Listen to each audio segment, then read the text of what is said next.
નમસ્કાર, આપ જોઈ રહ્યા છો સ્પાર્ક ટુડે ન્યૂઝ। વડોદરા શહેરમાં દર વર્ષની જેમ આ વર્ષે પણ કહાર સમાજના પ્રિય દેવતા શ્રી નાથુ બાબાની શોભાયાત્રાનું આયોજન કરવામાં આવ્યું હતું। નવાપુરા કહાર મહોલ્લાથી શોભાયાત્રા નીકાળવામાં આવી। વડોદરા શહેરના માર્ગો પર આ શોભાયાત્રા ફરી હતી।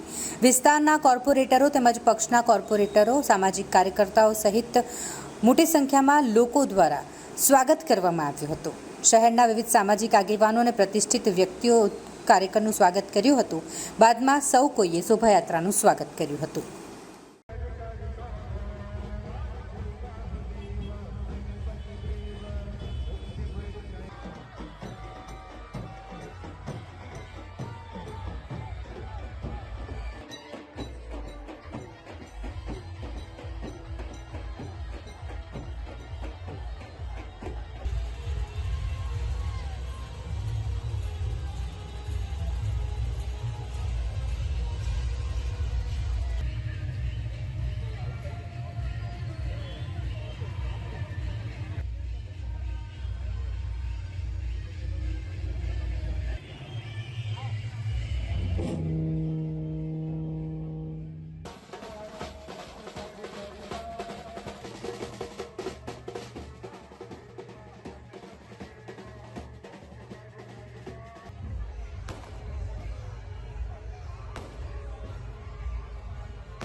સ્વાગત તો સૌનું જ છે સ્વાગત અને સૌને આવકારીએ છીએ।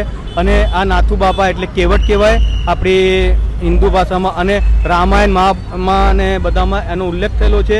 કેવટ એટલે કે જે રામ ભગવાન જ્યારે વનવાસવાટ નીકળ્યા હતા ત્યારે એમને જે નદી પાર કરાઈ એમની નાવડીમાં કરાઈ હતી, અને તે અમારા સમાજના છે। અમને ગર્વ છે અને સૌને ગર્વ હોવો જોઈએ। અને અમે 100-150 વર્ષ પહેલાં આપણા સર સાહેબ એટલે આપણા રાજા, આપણી સરકાર એટલે ગાયકવાડ સાહેબ અમને લઈ આવ્યા હતા અહીંયા, અને ત્યારથી અમે વસવાટ કરીએ છીએ। વડોદરા ગુજરાતમાં અમે ગુજરાતી થઈ ગયા છે, એનો અમને ગર્વ છે। અને આ યાત્રાનો એક જ છે કે સારો વરસાદ પડે, સૌની સુખ સમૃદ્ધિ રહે અને સૌને આશીર્વાદ મળે ભગવાનના, એ જ અમારો આશય છે। એટલે દર વર્ષે અલગ અલગ ગુજરાતમાં સુરત, અમદાવાદ અને આજે વડોદરામાં છે, અને 25 થી 30 હજાર લોકો અલગ અલગ ગુજરાતમાંથી જે કહાર, ભોઈ, નિષાદ સમન્વય સમિતિના બધા લોકો આવે છે।